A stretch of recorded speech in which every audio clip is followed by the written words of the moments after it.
I don't know how to properly present this current day's holiday. Happy Remembrance Day, a solemn Veterans Day, but regardless, okay, to those veterans, to those brave men and the women that did serve them coffee in order to, protect your rights and freedoms abroad, I do have quite a bit of appreciation for their sacrifice, and of course I think that it's very important to take note of that, and whatever you call it, wherever you're at, Veterans Day or Remembrance Day, I think paying great appreciation to veterans is always very important. For all of those goofy rainbow folks earlier in the year, they get an entire month. Why don't we have a Veterans Month? Why don't we have a Remembrance Month? If we're going to go ahead and do all this goofy virtue signaling, it wouldn't be for those people, that those weirdos with those goofy ass flags waving them around in your kid's face while wearing a G-string. That wouldn't be possible without those brave men and women. I was just making jokes to begin with. I mean, somebody's got to press the uniforms after all. Yes, thank you for your sacrifice. Thank you for your service. And hopefully, even though I'm not all that hopeful given the current trajectory that we're on right now, that we don't have any new veterans, especially in the places where the conflict is kicking up right now. I wish I had a bell to ring for that one. But my appreciation for veterans is also something held by somebody who is far more successful and is in line to make far more money than I am. We're talking Dana White, UFC, and of course the Bud Light deal. What a nice transition right there. No, it wasn't at all, but that's what I'm going to tell myself about it. But Dana White choosing to partner up once again to make the official beer of the UFC, Bud Light, once again had everything to do with core values and had nothing to do with the $105 million a year his company was going to get, while the parent company of the UFC has a $2.6 billion burden that's going to come to maturity in the next couple of years. I'm sure it has nothing to do with that and has everything to do with the good work that they do with Folds of Honor, right? Of course. And how has that worked out so far? All the good marketing that Bud Light has been doing, try to distance itself away, because it wasn't that long ago, just back in early 2023 and in 2022, whenever somebody heard the name Bud Light, well, you just kind of thought mediocre beer. But then also at the same time, there was an inexorable link that was associated with Bud Light. Now in 2023, well, you just kind of think of a very confused guy in a dress. You used to think of patriotism. You used to think of Americana. You used to think of the best aspects of American living. How well is that translated to everything? Well, the UFC, I think the UFC is a strong enough brand. And I said this at the time when we reported on this partnership that, you know what, it's not really going to hurt the UFC, but it's also not going to benefit the UFC at all, because you're not going to drag over any more, pun partially intended, any more people that are Bud Light enthusiasts to come and check out the UFC, and the people that like the UFC aren't necessarily going to be turned off by Bud Light, unless of course the marketing gets really in your face when Joe Rogan comes in for the post-fight interviews, hands them a can of Bud Light, or just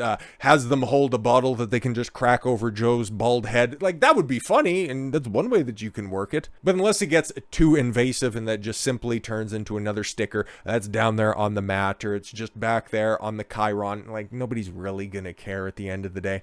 And that's where Bud Light's at, and especially when it comes to popular zeitgeist right now. They're kind of in the apathetic stage, and that's where they can do a bunch of rebranding. But is it working out for them?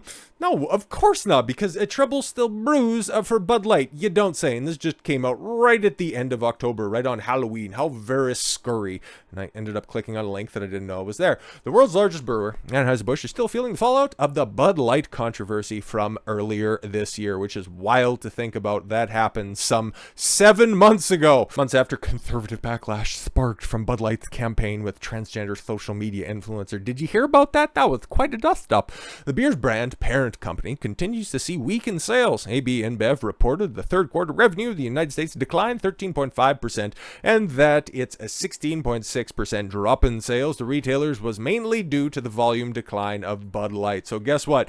Nobody's buying the shit, even though you continue to throw around money like it's a third world country trying to cozy up to the Biden regime. But okay, so Bud Light, with all its brand new dedication to Americana and just returning back to its roots, partnering up with UFC, somebody who they had a long-standing partnership with before all of this stuff ended up going sideways, continuing to just pour money directly into the gullet of the NFL, not really coming back for any sort of return. Again, it's another one of those things where you're already gritting your teeth enough if you're watching modern day NFL. If you see another banner up there on the scoreboard and it just says Bud Light, I just love this team so much. I'm so glad that I'm here spending so much money on these overpriced tickets just to have some asshole in front of me stink like shit and stare at his fucking phone the entire time. I'm having such a great time and freezing my nuts off. What about a more grassroots approach? What about, like they've stated before, the rededication to core values, something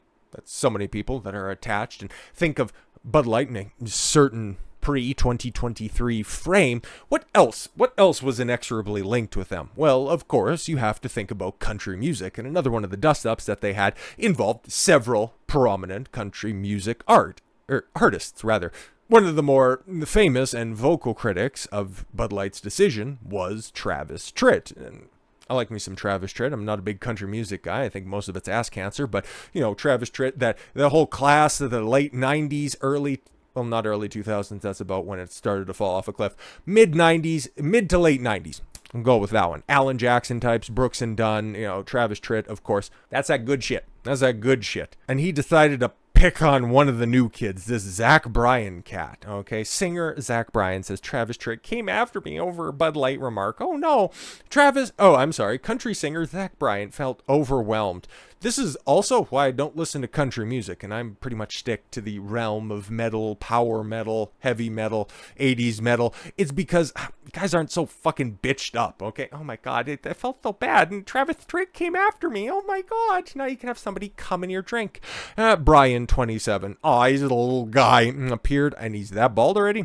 Sucks to suck. Appeared on Joe Rogan's podcast, where they kicked off the episode by drinking Bud Light beer. You don't say. This was the time, right? Like, this goes back to early August when Joe Rogan was first talking about this stuff. It's like, I don't know why everybody's so mad about it. And then a couple of weeks later, he's like, no, this Bud Light boycott is really serious. That's why I don't take Joe Rogan seriously at all.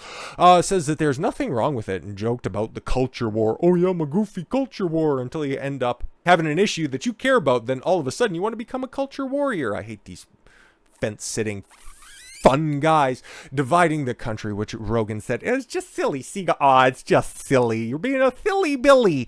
The singer spoke about defending transgender people, including his sister's spouse. The scary backlash he faced for speaking up.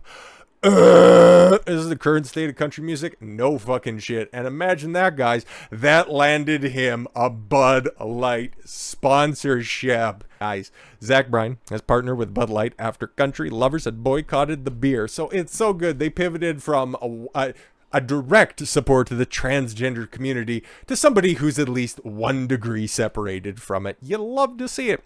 Zack Bryan has now partnered with Bud Light as the company is aiming to expand more into country music. Yes, exactly. Hey, hillbillies, you're going to forget about all that shit. Get off your sister for a second and go back and buy a 24-pack, okay? Stop with the moonshine. You're going to go blind, Cletus. Hop in your old pickup truck, turn on some there's so many fucking Bryans in modern country music. It makes me sick to my stomach. It's like your guys' tone and delivery is barely differentiated. Okay, you could at least do us the service of having unique names, but all right, just go down there and fucking buy the lager that your favorite new guy who's out there who has hits such as. Okay, I can't keep the charade going that long. I have no fucking idea what song this guy sings, okay? Or what makes him, super unique and fantastic. But he says it's good, so you should say it's good, okay? And you can get that through your 60 IQ skull, you fucking hillbillies. But thanks for purchasing Bud Light. As part of Bryan's collaboration with the company, he will headline Bud Light's Super Bowl. Oh, wow, imagine that. 58 weekend event, which is running for the second year. Is titled the Bud Light Backyard. I bet it is in the backyard tour. Presents a Zack Bryan. Oh my god! According to the press statement from Bryan, that's sad. When the I think I heard something about the official Super Bowl halftime show is fucking Usher. Like I said, I was a fan of country music from the guys that were coming up in the mid to late 90s, but I didn't realize that, the NFL ended up hearing that and thought, oh yeah, we should also get ancient acts that aren't quite hitting like they used to. Anyways, according to the press statement from Bryan, he points out how he's been drinking Bud Light, of course, since he was old enough to, I'm sure, 1000%, and has written many songs with one. That's fantastic. His partnership is also going to be a good cause that helps military service member. I'm wondering, I'm wondering, because that was the exact same stuff that Dana White was talking about in a different breath. Like, I have no respect for this, little fucking fruit of the loom. But Dana White, on the other hand, like, he actually, I like him. I like him quite a bit. I think that he runs a very tight, ship over at the UFC. But he was also talking with just about the exact same verbiage, okay? The core values.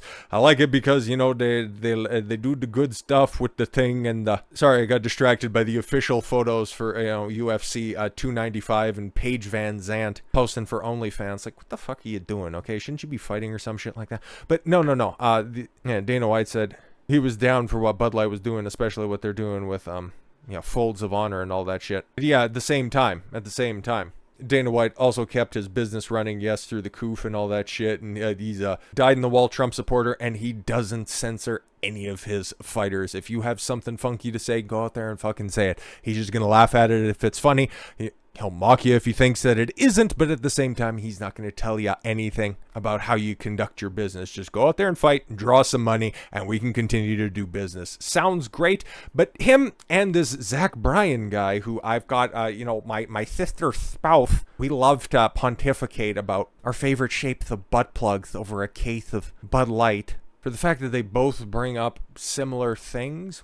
Interesting. When Bud Light asked me if I would be involved, I didn't hesitate, of course. And I was like, how much? But I was surprised that they could hear me on the phone when I had it sitting on speaker on the table. But then I just immediately bent over and grabbed my ankles. And I didn't hesitate after I learned the immense amount of support going into folds of honor, fallen service members, first responders. See, guys, I like the good stuff, not the questionable stuff. Come and support my stuff. It is a privilege and honor to provide help in any way for veterans and all the people who make this country as great as it can possibly be.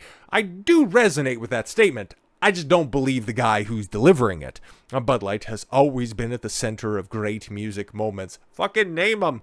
We couldn't be more excited to return to the country music roots by teaming up with Zack Bryan, who is one of the most compelling artists in country music right now. If he's so compelling, name some fucking songs he's dropped. Todd Allen, Bud Light's vice president of marketing. You know what? That's the guy who replaced Alyssa Heinerschneid, the one who's on Bud Light's image is too fucking fratty. And it's like, oh my God, I just can't stand it anymore. And like, I just want to do shots out of fucking condoms like I used to back at the ISIS club in Harvard when I was there, making all of my friends. It was so great. But at least this guy, this Todd Allen cat, who's been around the business for a very long time, understands what used to be the core base of Bud Light. I'm just saying that they're coming across this a little bit disingenuous, but it also sounds like Zack Bryan is the appropriate target if you're going to be looking for questionable things to get your message to come across by. So with all that said, thank you all very much for the gift of your time. I've been Don Consuelo. I want you to follow your gut and get after it. And once again, thank you to all the service members out there. Take care, everyone.